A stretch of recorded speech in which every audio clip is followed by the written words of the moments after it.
Hello, I'm the Media Wiz, because one art form wasn't enough, and today's requested movie comes from my good friend, Becca. Today's movie will be Don Bluth's Thumbelina. For a while, when it came to kids' movies, Don Bluth and Disney were seriously neck and neck for who made the edgiest kids' films. That is until it seemed the roles got reversed. Bluth was well known for his dark, gritty atmosphere, and Disney, at the time, was known for its upbeat and cheerier films. Ever since Thumbelina, Bluth started making his movies more Disney-esque, and it really, really shows with this one. Also, Barry Manilow, the Copacabana guy, wrote the music for this movie. So how does this movie fare up? Let's find out. This is Don Bluth's Thumbelina. The movie begins in Paris with a crow played by Tony J, who surprisingly sounds like Robin Williams doing a French accent. Hello! Welcome to Paris, city of love. Who am I? I am Jacquimo. Maybe it's just me, I don't know. He tells us that he's a fan of romance, yeah, insert Twilight 50 Shades of Grey joke here, as he then tells us the story of Thumbelina. A woman once grew a flower, and out of that flower hatched Thumbelina, and the woman loved her like a daughter ever since. And we get a song. It sucks. Who is a girl no bigger than a bumblebee? Who is the angel with the funny name? We don't know where she's from or how she came to be, But happy was the day she came. The singing isn't very good, and the beat really just doesn't clash with me. So what does Thumbelina want exactly? She wants to be big! Oh wait, my mistake, she wants to find a lover of her own size.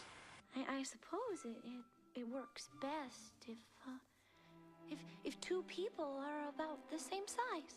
How dare you, Thumbelina, you and your very anti-inner height relationship views!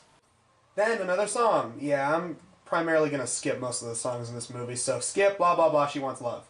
But our son is missing again. So he is. I think he feels a bit silly riding that white butterfly we gave him. Hey, is getting your fairy son a butterfly as a vehicle kind of like getting your son a Volkswagen Bug as a vehicle? So this prince guy named Cornelius just walks in while she's dancing with herself, and after about a minute and a half, he finally introduces himself. I'm Cornelius. Cornelius. Well, that's a funny name. Oh yeah, Thumbelina's so much better. You know what? Screw you, lady, alright? I don't need you, I'm out. She then suddenly just trusts this random stranger to go on a ride with him through the night, and we get another song.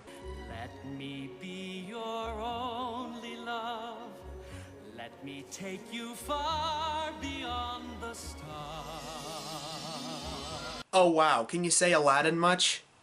Anyway, after Not a Whole New World, they decide to get married after knowing each other for the span of about a couple minutes. We'll live happily ever after. Oh, much longer. Frozen, take it away. You can't marry a man you just met. They agree that they will meet each other the next night, but soon enough, Thumbelina is kidnapped, and the dog, who is creepily reminding me of the man in the dog costume from Salty the Songbook, which, by the by, if you haven't seen Salty the Songbook, good. Please never watch it, alright? You will never sleep again. Attempts to save her, but fails. Thumbelina then wakes up to find that she was captured by Spanish toads. We are the very happy family singers de España. These are my sons, Mozo, Gringo, and Grande.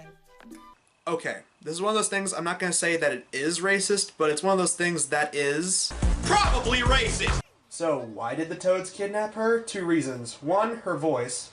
A fairy tale female, played by Jodie Benson, is loved for her voice. Yeah, that's clearly never been done before, right? Oh. Crap. And two, the mother toad wants Thumbelina to marry her son, and Thumbelina objects by... No.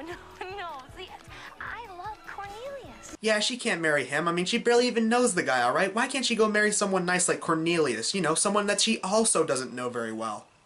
Crow shows up. Wait, at the beginning of the movie, I thought he was the narrator. Now all of a sudden he's a character in the story? Wait, did Golden Films have a hand in this movie? Because they did the same thing with their Beauty and the Beast movie. Anyway, he tells her that she should follow her heart and go back to Cornelius, and she travels by lily pad. But then this happens. You mean if you can reach the shore before you go over the waterfall? What waterfall? That one! And then the bug residents of the swamp come to her aid and save her from the waterfall, and they promise that they will help her get back to Cornelius. Through song! Skip. Thumbelina then gets catcalled by this beetle, played by Gilbert Gottfried. and a judge of beautiful women, and you are beautiful. He takes her to this beetle ball thing, dresses her up like a bug, and we get another song. Honestly, this is probably the best song so far in the movie, mostly because of its catchy big band beat feel.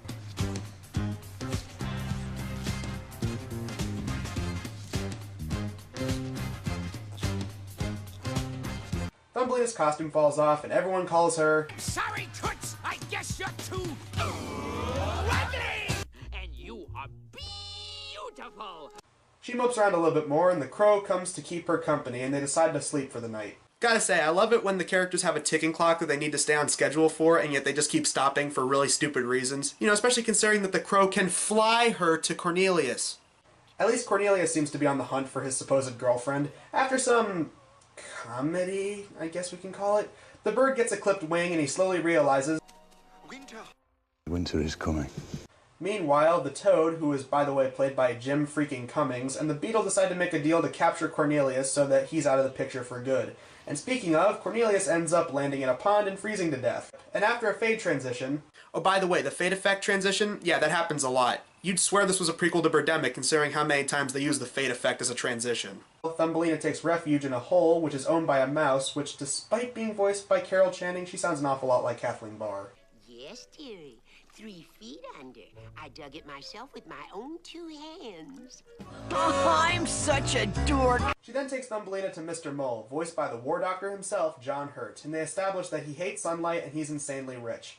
And just so you know that these two are obviously bad guys, he makes a deal with the mouse saying that if she can convince Thumbelina to marry him, she will get paid well. And we get one of the most hated songs in any movie ever. Now look, the song is bad, alright? Rightfully so. The song is so bad it got itself a Razzie in 1995.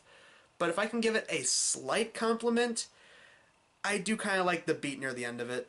Marry the mole. Marry the mole. I am so toast by the time this review is done.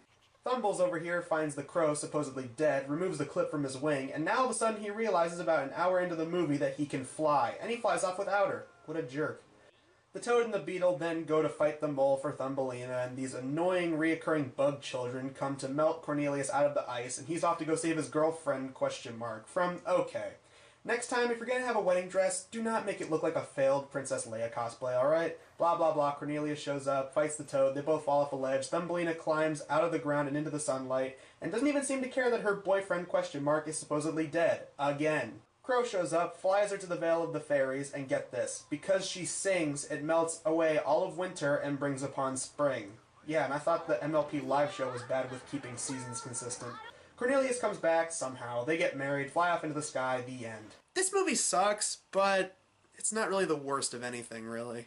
This movie's biggest problem is its moral. Marry because you love that person, which is all fine and good, but Thumbelina wants to marry a guy that she's only known for a couple minutes. But when all the other guys want to do it, she's like, Mr. Beetle! I don't even know you! You barely know them? What about the prince, lady? You barely know him, and yet you constantly want to marry him. With that said, I did like one song fine, the animation is pretty to look at least it's short, clocking in around an hour and 20 minutes. So the movie isn't a painful watch. Honestly, I had more disdain watching Spy Kids 4 than this. So yeah, not a good movie, but not a horrendous movie either, really. If you want horrendous from Don Bluth, that's easy, just watch Troll in Central Park. I'm the Media Whiz, because One Art Forum wasn't enough. Her name was Lola.